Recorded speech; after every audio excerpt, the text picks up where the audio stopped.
Hey there, it's Clay with modernlove.life, and this is Relationship Inner Game.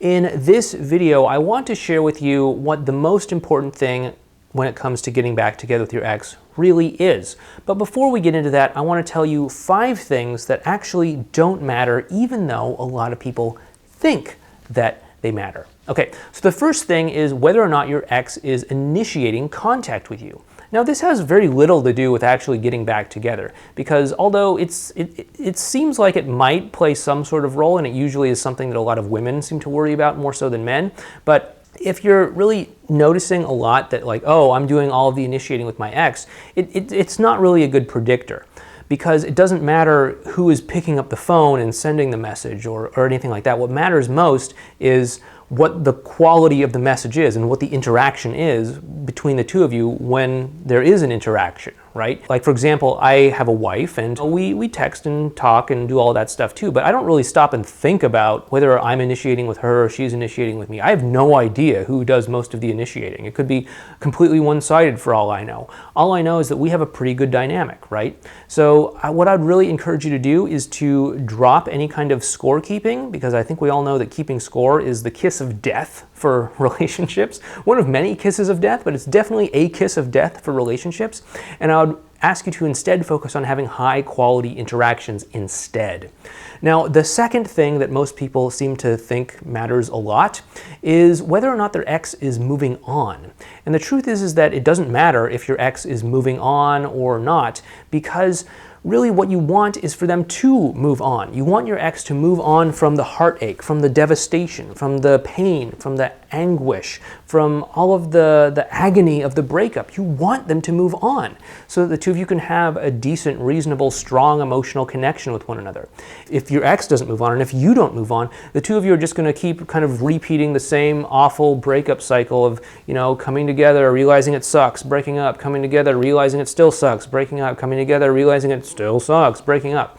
And it's not going to take you anywhere that you want to go. So what both of you need to do is you need to make a clean break, and you both need to move on emotionally, and you both need to form a new connection with one another, where both of you have moved on from the breakup, and both of you are able to have a stronger, more meaningful, healthier connection with one another. This is very important. The third thing that most people think is really important when it comes to getting back together with your ex is whether or not your ex is, putting you in the friend zone, or whether or not you are able to re-attract your ex. And the truth is that this doesn't matter whatsoever when it comes to getting back together with your ex, because your ex probably finds you attractive already, unless you had some sort of dramatic physical change. I'm talking like really dramatic, not like I have a zit or I gained 5 pounds or something, but like a really dramatic physical change. Like, hey, remember that thing I used to have called a face? That's not there anymore. That kind of dramatic, okay? Or you have a very dramatic personality break where, they thought they were getting this, but instead they ended up getting this instead, right? So if these sort of things happen, yeah, there might be some re-attraction that needs to happen because your ex needs to find out who you are again. But other than that, the switch has already been flipped. Your ex already finds you attractive, right? You are already an attractive person. You don't need to worry about this. And so what you need to understand instead is that the attraction that's already there between the two of you is simply just being blocked by baggage, by negative emotions, by the history between the two of you, okay? And it doesn't matter if you use every attraction trick in the book. It doesn't matter if you use a page a day Kama Sutra calendar.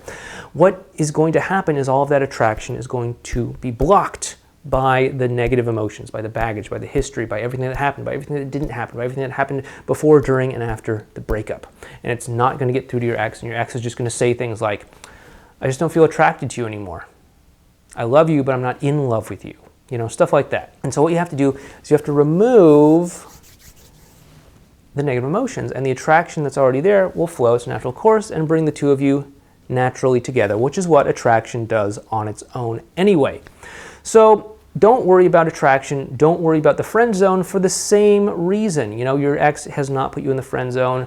Your ex still thinks of you as an attractive person. It's just that they don't feel that attraction because it's blocked by the history, by the negative feelings, by all of that stuff, okay? So don't worry about the friend zone. The friend zone is not something you need to worry about. Yes, the friend zone does exist, but that's really more for people who have never been in a relationship with one another. You know, it's like, hey, I just met you. You want to go out on a date? No, you just see me as a friend. Oh no, like that kind of thing, right? But if you were actually in a relationship with somebody, if somebody has actually found you attractive, then you don't need to worry about that person putting you in the friend zone. You know, if you just think about maybe one of your old previous relationships from a long time ago, you can probably imagine that person, or maybe even look at a photo of that person or something and say, you know, yeah, that was definitely an attractive person. Yeah, she was really hot, but you know, I just don't really want to be in a relationship with her because she cheated on me, or because she lied to me, or because we fought all the time, or because we just wanted different things in life, right? It's because of what happened. It's because of the history. It's because of the baggage between the two of you. And if you can just clear that out, then you can absolutely get back together with your ex, and you don't need to worry about reattracting them. You don't need to worry about any of that stuff. The fourth thing that people think that they need to worry about when it comes to getting back together with their ex is whether or not their ex is in a rebound relationship. Now, you don't need to worry about whether or not your ex is in a rebound relationship, because you want to focus on what actually matters when it comes to getting back together with your ex, and that is having a high quality emotional connection with them. Now, I'll talk about this in a different video, but there is a certain psychological phenomenon called the decoy effect that you can leverage that will actually cause your ex's attention to be shifted from a rebound relationship to you if you actually are able to develop high quality emotional connections between you and them that clear out all of the negative emotions, that clear out all of the history and baggage, and allow the two of you to connect on a significantly deeper level. What essentially is happening is your ex will be comparing this version of you that they're able to have these high quality interactions with, these high quality connections with, these intense connections that cause hours to just melt away as if it's nothing. And they'll be comparing that against the version of you that they broke up with, the version of you that they probably had a whole lot less connection with, the version of you they were probably frustrated and angry with, right? Maybe even feeling contempt towards, right? And it's pretty clear which of these is the winner, right? The new version of you, the one that they can connect with. And what happens is they have to make this comparison, and so their attention is naturally pulled away from anyone else they might actually be dating or in a relationship with, and they just laser focus it on you, okay? So don't worry about whether or not your ex is in a rebound relationship. If the quality of the connection is there, and if it's strong enough, their attention will naturally gravitate towards you. And the fifth and final thing that you do not need to worry about when it comes to getting back together with your ex is the odds, the chances, luck, fate, all of this stuff. People often ask me, you know, what are the odds of me getting back together with my ex if, you know, the following things have happened? And the truth is that it doesn't matter. The truth is that it doesn't matter what happened. It doesn't matter what the odds are, because the biggest factor in determining the odds and the chances in all of that stuff is really you. It's you and what you decide to do moving forward from here. If you're half-hearted, wishy-washy, if you're going to give up at the first, you know, sign of trouble, of a setback, then your odds are pretty damn low, to be completely frank and blunt with you. But if you are convicted to this, if you are willing to go forward with this, if you are committed to this, then you'll be able to pull forward through setbacks, through speed bumps, through obstacles, through setbacks, and you are much, much, much more likely to get back together with your ex.